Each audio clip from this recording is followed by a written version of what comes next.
What's up, everyone? Welcome back to another episode of Integrative You Radio. I'm laughing Let's because do it. I'm trying for YouTubers. I'm trying to get Nick to change up his glasses, and he's like, I don't like how these feel. If you listened to us for a while, you realize that I'm on the spectrum. So So, speaking about feelings, I've got tactile issues and always have. um, you don't, Nick doesn't even know what topic we're rolling into because I'm just like, get on the computer now. But I think you're going to be excited because we are going to talk about traditional talk therapy and when and why it might not be beneficial for some people. And for those of you that don't know us, do know us, we have a big component to what we do with our private clients, which is very focused around helping them break through mental and emotional blocks. And then also to help them recalibrate or calibrate to the best version of themselves. So we know that the mind is really powerful, and we're not advocating for people to not do therapy. Um, but we really want to shed light on why therapy might not be helping anymore. It might not have helped from the start, or it's Well, keeping you possibly trapped. if you've listened to any of our podcasts, a quote that one of us usually says, it's not what you do, but how you do it that matters most. So it's not that therapy is good or bad. It's not that biohacking is good or bad. It's not that taking supplements are good or bad. Not that working out is good or bad. It's how you do it that can quote unquote build you up or break you down even more. And that's, yes, that's what I'm excited about talking. So for those of you that are like, I don't have a lot of time, I'm going to give you the high level cliff notes really quick of the things that we're going to talk about in this podcast. Sometimes I'm like, can I speak English or Italian? I don't think I can even speak either nowadays. This is a 4 month old. We have a baby. This is like mom brain from a 4 month old. So here we are. Um, but one is, do you know much about your therapist, and have they actually surpassed where you're trying to go? Have they actually asked the right questions of where you're trying to go? What are your desired outcomes from working with a therapist other than, I don't want to be sad? Like, what's the bigger picture? What's the bigger goal? And have they asked you that? Are they asking questions at all? Or are they validating your story around all the things that have happened to you, or all the things that are making you sad, making you anxious, keeping you stuck? Has your life changed since working with them? Has it changed in a good way? Has it changed in a bad way? Has it changed at all? If it hasn't changed at all, that's a problem. If it's changed in a bad way, that's another problem. We'll dive deeper into that topic because Nick looks up and he's like, I'm taking notes. I'm like, and the other thing that I actually want to bring to you from a scientific perspective is actually where your therapist is at. And this is not just a therapist, this is a doctor, this is a life coach, this is a mentor, a teacher, a professor. It can go across the board, but depending on who you're taking mentorship advice from, it makes a big difference where they are at mentally and emotionally. And this has been proven by science. This has been proven by David Hawkins, who created the map of consciousness, which we're going to talk about. And this has actually been proven in a corporate setting as well, based on teams and their performance. So this is going to be really interesting for you to kind of wrap your head around, because it's very, very important who you hire to help you overcome a very specific obstacle in your life. So that's the cliff notes of what we're going to dive into, and it's going to be fucking awesome. So Nick, let's go. What do you got first? Where do you want to well, challenge me in the podcast already? I was taking notes because I didn't know what the hell we were going to talk about as usual. Um, well, let's start out with just the broad and get more specific. So, traditional talk therapy, quote unquote, why is it good? Why is it bad? The good part of it is to go to talk therapy, you're acknowledging that you have a problem. Hmm. And that's the first, part of the process is actually having awareness that you have a problem. I would say the second part of that process that traditional talk therapy sometimes doesn't help out with is acknowledging that if you have a problem, you're Or part of the challenge. problem Hmm. and you have a challenge, you have a stressor. If you're experiencing an issue, well, you're a part of it. And a lot of therapists don't, I think, go deep enough to push that if you're a part of the problem, like understand this, you are a part of the problem. Well, I always You laugh when don't you need think to about it. change, you don't need to be changing somebody else Yeah. to solve your problem. If you're a part of the problem, you, you, I'm going to say it one more time. You are a part of the problem, which means you have an opportunity to change yourself, to change the problem, not changing somebody else, Yeah. changing you. That's the Hmm. only thing that you have power to do. And I think this is the biggest mistake that most therapists do is that they help somebody else figure out what they can do to change their scenario externally around them. That's not why it fucking happened. The problem is a gift to help you change yourself to be a better version of yourself. Yep. It's Well, I want called to. you're either being empowered and you're taking accountability and you're growing yourself, or you're staying disempowered and you're putting the blame exterior outside of yourself and you're waiting for your life to get better based on somebody else or something else. That's fucking insanity. And that pisses me off. All Oh, right, go ahead. you wanted to talk shit to me in the last podcast when I got all heated. All Tell right, us, go ahead. tell me how I'm you great. really feel, Nick. Everything is fine. Great. Well, I think of two things.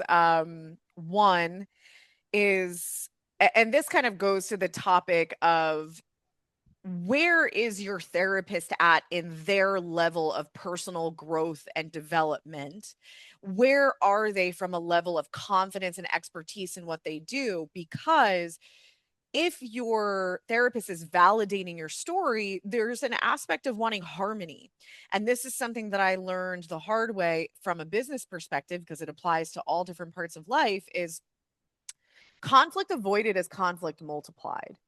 And so if your therapist is not willing to ask you hard question, is not willing to say you are the common denominator in the laundry list of problems that you just reported, then they're not doing their job because this isn't about making you happy in that moment because that happiness is temporary. It's a dopamine hit. Someone understands me. Someone finally gets me. Someone finally knows that I'm right in this situation. But in reality, the reason why we have problems and challenges and obstacles is because there's something for us to learn and there is an opportunity for us to grow and rise above it.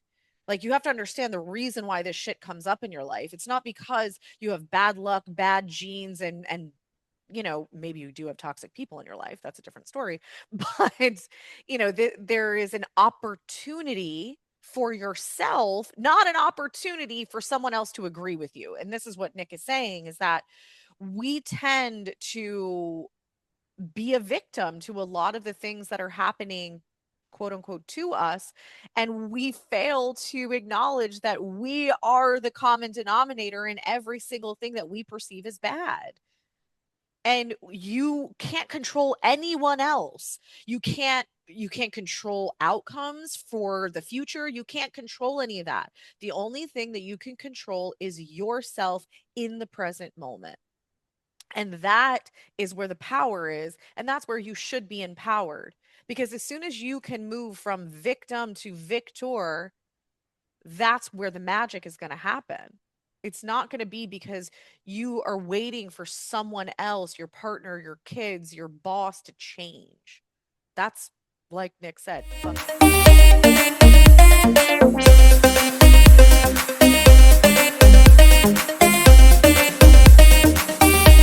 insanity. So I want to piggyback on you talked about it's not about being happy, going to a therapist. Yeah.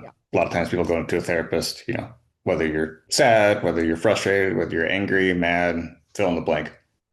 Most people don't go to a therapist because they're happy, because they're, ecstatic, because they think that life is just even better than it should be. They're going to a therapist because they have a problem. And what they're wanting to get is what? That opposite feeling. Yep. So if they're sad, they're going to a therapist, then they get happy. If, mad, blah, blah, blah, fill in the blank. It's always Or they're calm. Yeah. they're wanting to get the opposite. If they're experiencing chaos and war, they want to leave feeling peaceful. And that's not necessarily a bad thing if a therapist can achieve that, because most therapists can't even achieve that. But the problem is that they're just growing that cycle The of story. the the the story that caused the imbalance, and then the need to try to experience the opposite. And that cycle is going to continue because you feel like shit. Oh, I felt what I really wanted, the opposite. I feel good. And then I go and I feel like shit. And it's just a yo-yo back and forth, back and forth, back and forth. And the therapist is going to make a lot of money because you have to go to them for the rest of the life. Um, Not a bad business plan. What I always know when I'm working through something myself with a client, that at the end, the only thing they have to say is not to me about the scenario, whatever the situation, the moment's entailing, is that thank you comes out of their mouth. If it's with another person's part of the problem, I love you, that it's just gratitude. Hmm. And one of the trickery questions I ask is like, okay, that's awesome, blah, blah, blah.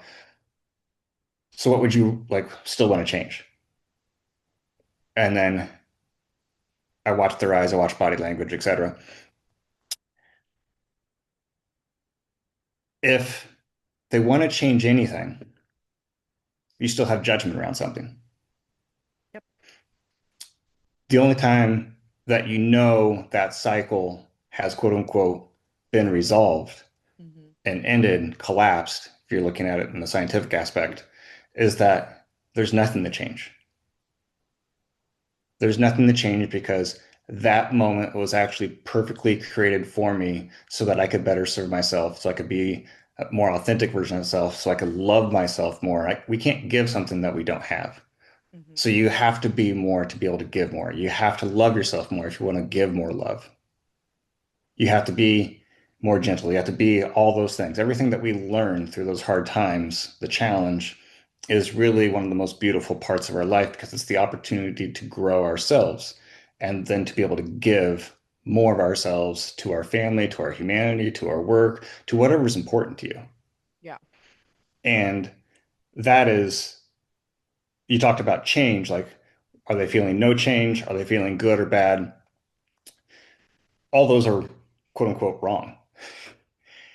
Because if you're not feeling change, well, you're just not connected because the only constant in life is change.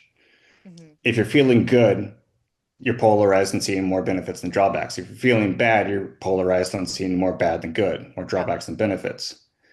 The only thing that I want to see, that I want to feel, I want to experience is gratitude, Hmm. unconditional love, gratitude, thank you, joy. Those are all balanced feelings. Yeah. I Every think other that's a really feeling. huge point for people to understand is that a lot of people are chasing happiness, but I'm like, we live in a world where you can watch a show and feel happy for a little while. You can go buy an outfit and feel happy for a little while. You can go smoke a cigarette and feel happy for a little while. You can go have a glass of wine and feel happy for a little while. Like it is not the proper measurement tool for having a really great life filled with joy, gratitude, and even peace, like a level of like inner peace is what I mean. I don't necessarily mean outer, but Well, and just this is feeling very, very grounded and gracious for what you have in this moment. and this is awesome you said that because a lot of times people don't understand just me talking in general. Um, makes sense to my head, but I don't operate as the normal person. That's why I'm here to Um, give the hence, interpretation. hence that spectrum quote before. But if you're chasing happiness, when we look at it through the eyes of physics, before I said the therapist is giving you the opposite of what you wanted. So, like you were talking about happiness, if you come in sad, the therapist is trying to make you leave happy, blah, blah, blah. Oh my God, it smells like roses. But that's that's not the goal. The goal is the gratitude. So when you think about like Einstein, he described it for every action, there's an equal and opposite reaction. So if we feel a level of sadness, there's an equal and opposite level of happiness. And this is also a big thing that therapists don't do at all. They haven't been trained in. They haven't been trained in like the science of how the mind works. I And guess you also, would. just to be clear, for those of you that you're like, well, don't they have a psychology degree? We're not talking about psychology. We're talking about actual physics, like quantum physics, because there is a physics aspect when it comes to how the brain operates. So this is not just about psychology. Your best therapists or your best individuals to help you grow, mentally and emotionally, are those that have a diverse set of knowledge and skills. Every ology is grown to get a more specific interpretation based off of the foundation of science, which is physics and quantum physics. Physics is the study of the physical, and the quantum is, the physics of the unphysical. And both of those are actually incomplete. So there's another part that we're missing that we'll get it. Probably AI will figure out before man, but we'll see. For every action, there's an equal and opposite reaction. So if there's bad, there's an equal amount of good. This isn't like, oh my God, this is bad here, so good's going to happen in the future. Yeah, No, that's a good point. it's in the moment because Hmm. that's the only true aspect of reality is the moment. So we had a moment of perception that was either balanced, grace, gratitude, unconditional love, not the conditional love, but unconditional love. And everything's balanced. Good and bad, balanced. Benefits, drawbacks, balanced. But in that moment where we perceived more bad, more difficult, more frustration, well, there is also an equal and opposite reaction in that exact moment. So the only way to quote unquote resolve that imbalanced perception, the imbalanced mind, that stress that we perceive that then the body has to deal with is to balance out that perception, to grow the awareness of, okay, in that moment, what was the good? What was the benefits? How did that serve me? Until that positive charge, the good, equals the negative charge, the bad. And when the mind becomes balanced, it's called equanimity. When the mind becomes balanced in charge, in that perception of good and bad, guess what? There's no more stress response. And when there's absolutely no stress response, there's nothing to change. That's when we actually feel unconditional love. That's when we feel gratitude. That's when we, the two aspects of the wave, the positive and negative charge, collapses on each other. Hmm. So that's why there's no more stress response. There's actually no more physical stress response. Hmm. And that's when I don't really like the word healing, um, but that's when people think of healing, Transformation. that's when transformation occurs. Yeah. Well, and also in this moment, I want to give a shout out to, Dr. DeMartini, who was really the individual who helped us understand these concepts. And for those of you that want to dive deeper into even, just seeing some individuals that went through this type of thought-provoking questioning, um, which is part of the work that Nick does, it's part of the work that Dr. DeMartini does, is the documentary, The Breakthrough experience. Is it the breakthrough? No, it's just the breakthrough. I always want to say the breakthrough experience because that's the name of the methodology, but it's called the breakthrough. It's available on Amazon. Nick and I are both in it. Our baby Quentin is in it, and Nick is actually Mhm. the narrator of it. So for those of you that are really intrigued right now, I highly recommend going and checking that out. But in this moment, I also want to I want to piggyback off of everything that you just said, Nick, because one thing that I think more so in the past, before we were very transparent and um very particular on how we took calls for new people that wanted to work with us, because now we have just a framework where you know exactly what you're getting yourself into before you work with us, but also we're very selective on who we work with, because we want to work with people that really are able to take what we do and run with it and create the most amazing life that they could ever desire. um and one of the things is that when people came from traditional talk therapy and then would go in and work with Dr. Nick, they would sometimes be like, whoa, because one, he was asking a lot of questions, and not, it wasn't about them doing story time, oh, my husband, my partner, my wife, my this, and all the problems, and this happened to me. And it was a lot about very thought provoking questioning. And there was a level of asking hard questions that if someone was not in a place of awareness, or they weren't really in it for growth, they were just in it for that energy dump, they would be like, oh, you know, you mean to tell me that I got to go do work after this? You mean to tell me that I'm not right? You mean to tell me that there was good in that bad situation? And, there are certain people that can't handle that in that moment. It's not saying that they can't get there. But it's also not the reason why they sought out therapy. They sought out therapy because they wanted to feel good. They wanted to be able to energetically dump. That's one of the things that I know that I experienced when I was young. Is I would always want to, if I had something going on, I would always want to talk to select friends. And those are the select friends that would validate me, they would agree with me, and they would sit and listen, allow me to dump all my problems, which was a fantastic energetic release for me. I didn't know that at that time, but I avoided the friends that would challenge me. I avoided the friends that would ask thought provoking questions. And so you have to really think about, where are you on that spectrum? And if you are in a place of like, you know what, I've done the therapy where I just, tell the story and they listen, and I'm looking for a solution. I'm looking for something different. I'm looking for someone to challenge me. I'm looking for growth. I want to overcome this. Then it's time to start to look outside of that box.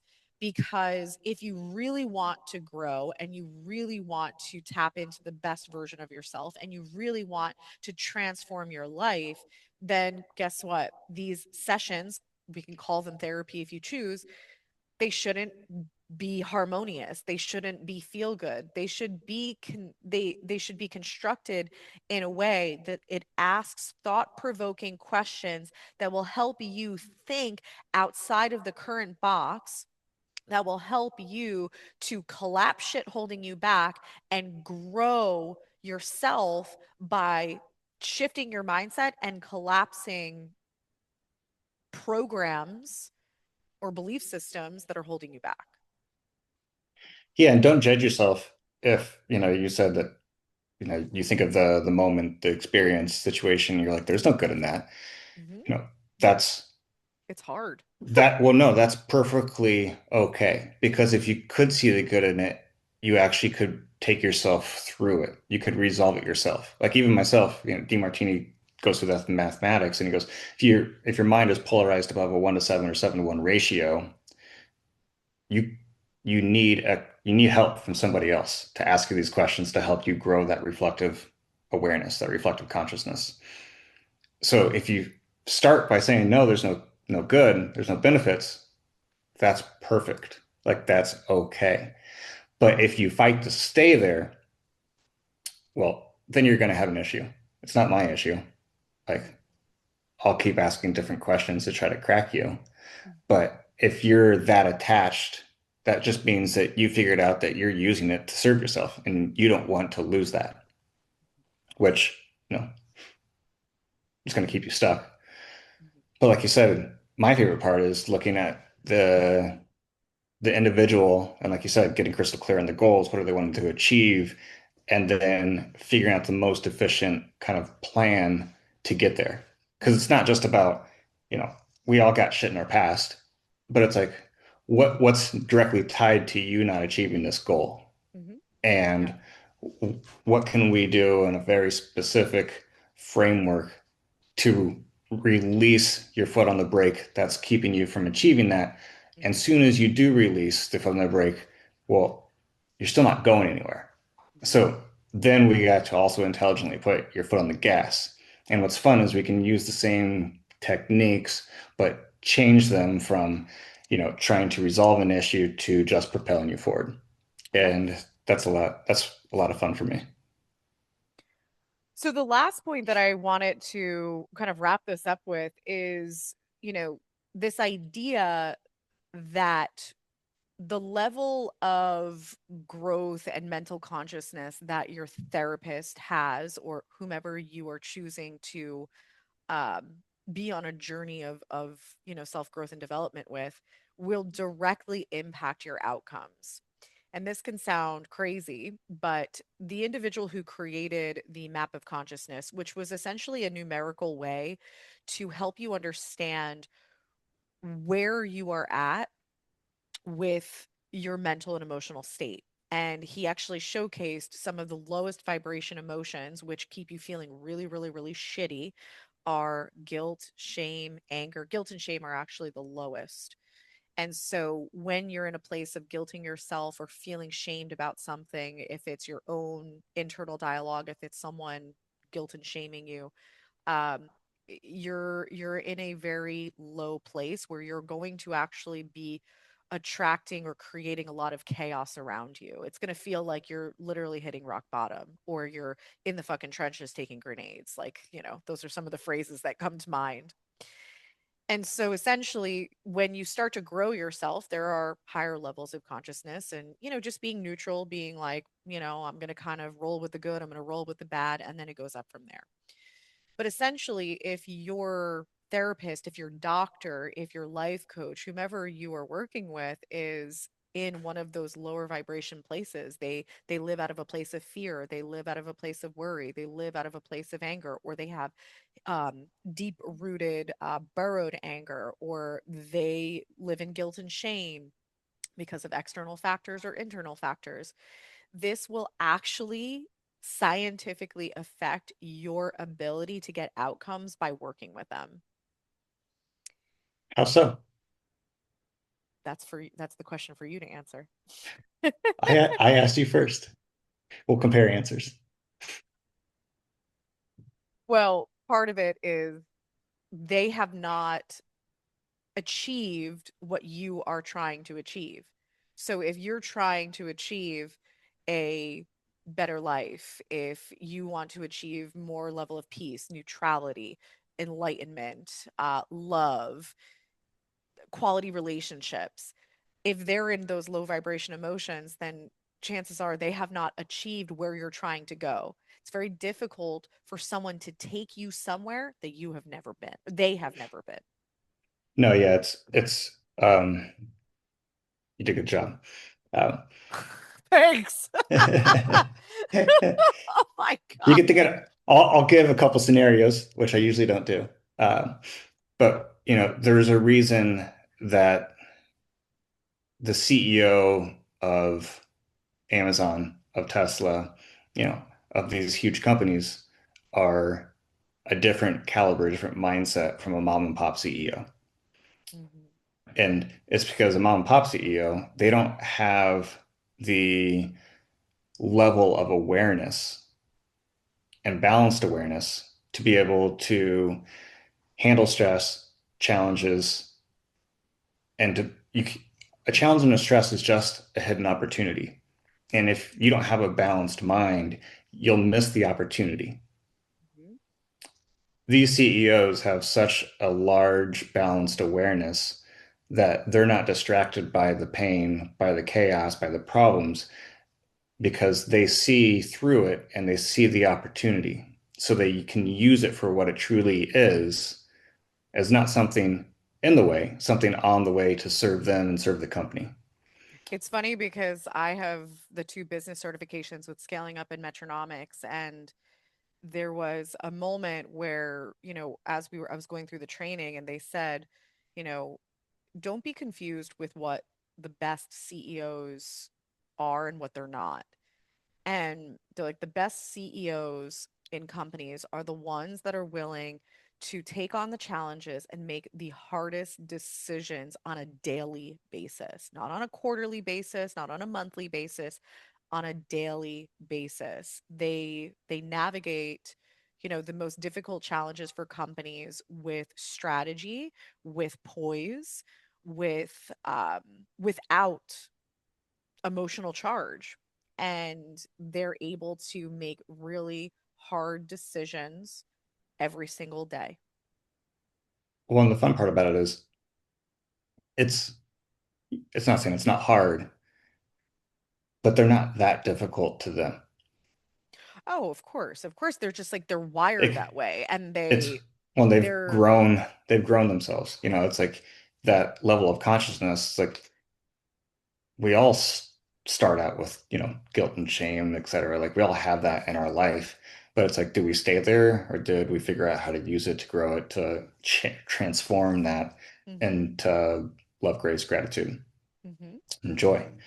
So when you're talking about, who are you working with, you should have a decent idea of where they are on their path because they can't give you something that they don't have themselves.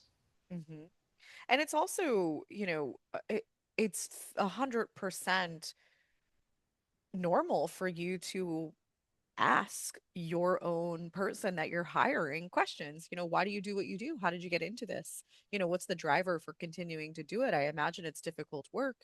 Um, and being able to get that feedback from them as to why they do what they do, because in our experience with I would say meeting a lot of therapists that wanted to do collaborations with us when we had integrative wellness group and even integrative you, a lot of times they were doing what they do out of a void, and they were doing it out of a level of desperation and not inspiration. They weren't inspired to help people become the best versions of themselves and to have the best outcomes for whatever their vision is. They were doing it out of their own personal void of, I was depressed and now I want to help other people not be depressed. Like, that's not a great reason to do what you do. And that is also a facade. And also, that doesn't consider that what if the person, that's not what their desired outcome is? What if their desired outcome is something completely different? How are you helping them if you're only looking at a patient from one lens? And you're not going to, if you're just starting out in the world, and depending on how big your goals are, like you're not probably going to start out with the best coach, the best therapist, the best, etc. Mhm. Because, you know, it's a journey to go up that ladder. Yeah. Our first Oh, our first 100%. our first business coach, she's what we needed. We weren't That ready for role. somebody that was, who we need now. Like Yeah. we're two different levels of But at the awareness same of time, growth, and this is kind etc. of why I said what I said earlier about, since starting therapy, where are you at? How has your life changed? Have you been able to make better decisions? Have you been able to, do things that are more self-serving, or do you feel stuck, or do you even feel backwards? And I say this because of actually the scientific study that was proving performance in corporate workplaces. And essentially, they found that, in teams, that if there were, let's call it 5 people on a team, and there were 4 A players, top performers, and there was only one underperformer, it actually dropped the performance of the team by 30%. So even though it's a 4-to-1 ratio, one crappy employee brought down the performance and the morale of the rest of the team who were all A players, like top people, by 30%. Like, that's a big percentage. And so essentially you have to think about this in relation to the people that surround you and the people that you hire to help you. So if you're surrounded by really negative victim mindset people, you're going to tend to be held back in certain ways because of who you collectively surround yourself with. And this also goes for if you have an individual who's helping you from a therapy perspective, and they validate your story and they essentially chime in and almost talk crap on the person that you're bringing to the therapy session, you will have outcomes directly related to that individual that not only are you surrounding yourself with, but you are actually delegating your own personal thought processes to. Yeah, as we're kind of wrapping things up, for me, this it's a lot can get confusing for people. So I'd say like a quick red flag for you to know that if a therapist, a coach isn't good, is if they're siding with Mm-hmm. something or someone, because that's just growing that division, that separation, which is actually the causation of that problem, of that issue, of that Mm-hmm. cycle. So, And I'll piggyback off that and give you my one tip as well is, if you're a person who you tend to be a learner, you tend to, always think outside the box, you really are working towards creating a great life for yourself and whatever vision that is.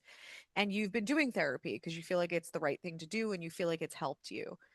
If you feel like you've gotten to a place that you are just personally just stuck, and you feel like a lot of the sessions are more harmonious, there's not a lot of question asking, it's very, you feel very nice afterwards, it might be time for you to go up that ladder, as we Dr. Nick mentioned earlier, is being able to then work with a therapist who is going to create more thought provoking questions, be able to challenge you in a way for growth, challenge you in a way for you to be bold enough to create the life that you really, really want, to attract the partner that you want, to parent your kids that is best aligned to your family values, so on and so forth.